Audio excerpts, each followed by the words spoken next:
लेख. नमस्कार यूट्यूब परिवार, शुभ दिवस. श्रोतेहो, आज मी तुमच्यासाठी घेऊन आलो आहे असा विषय जो फक्त एका सणाची माहिती देत नाही, तर आपल्या भारतीय संस्कृतीचा आत्मा, कुटुंबातील प्रेम, स्त्री शक्तीचा अद्भुत आदर्श, निसर्ग संवर्धनाचा संदेश आणि जीवनाला योग्य दिशा देणारे अमूल्य संस्कार उलगडून दाखवतो.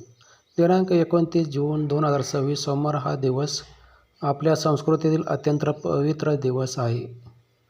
वट पौर्णिमा महिलांचा मोठा सण. उत्साहाने सर्वजण एकत्रित येऊन वडाच्या झाडापाशी येऊन साजरा करतात.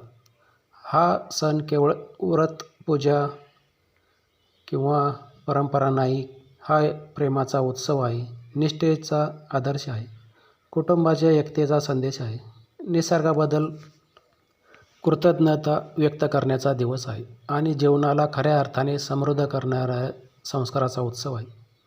वडाचे झाड म्हणजे स्थैर्य, सामर्थ्य, दीर्घायुष्य आणि आश्रय. त्याची मुळे जमिनीत खोलवर रुजलेली असतात. त्याच्या पारंब्या पुन्हा जमिनीत रुजतात आणि नवीन जीवन निर्माण करतात. म्हणूनच वट वृक्षाला अक्षय जीवनाचे प्रतीक मानले जाते. त्याच्या विशाल सावलीत श्रीमंत, गरीब, लहान मोठा, माणूस, पक्षी आणि प्राणी, कीटक असा कोणताही भेदभाव नसतो. वडाचे झाड आपल्याला सांगते, स्वतः उंच व्हा, पण आपल्या सावलीत इतरांना जगू द्या. वट पौर्णिमेच्या मागे एक प्रेरणादायी कथा आहे.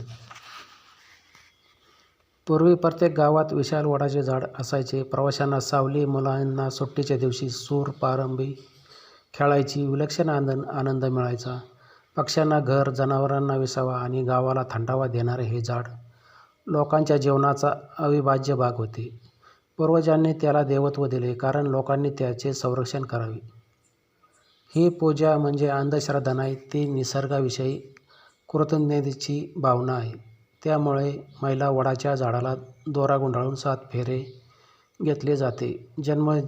जन्मोजन्मी हाच नवरा मिळावा असे देवाला विनंती करतात.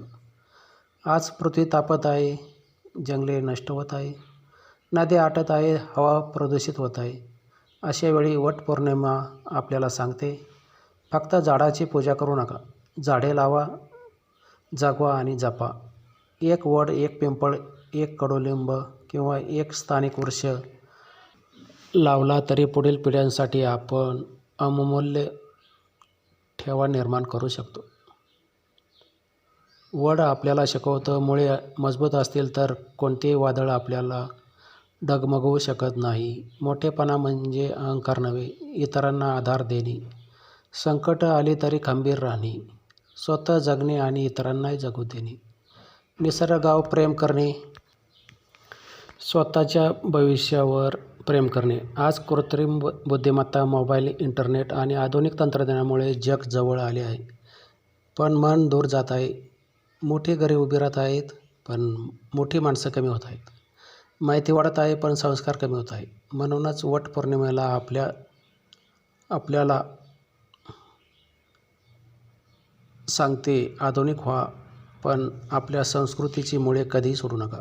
आज जर आपल्या एखाद्या मुलाला विचारले तर खरा हिरो कोण, तर कदाचित तो एखाद्या चित्रपटातील नायकाचे नाव सांगेल. पण माझ्या मते खरा हिरो म्हणजे वडाचे झाड आहे. कारण ते स्वतः उन्हात उभे राहते, पण इतरांना सावली देते. ते काही मागत नाही, पण आयुष्यभर देत राहते. ते भेदभाव करत नाही, ते सर्वांना समान प्रेम देते.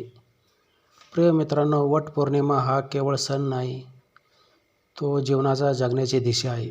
तो प्रेम शिकवतो, तो निष्ठा शिकवतो, तो त्याग शिकवतो, तो पर्यावरण वाचवण्याची प्रेरणा देतो आणि सर्वात महत्त्वाचे म्हणजे ज्या संस्कृतीने झाडांना देव मानले, ती संस्कृती कधी निसर्गाचा नाश करू शकत नाही.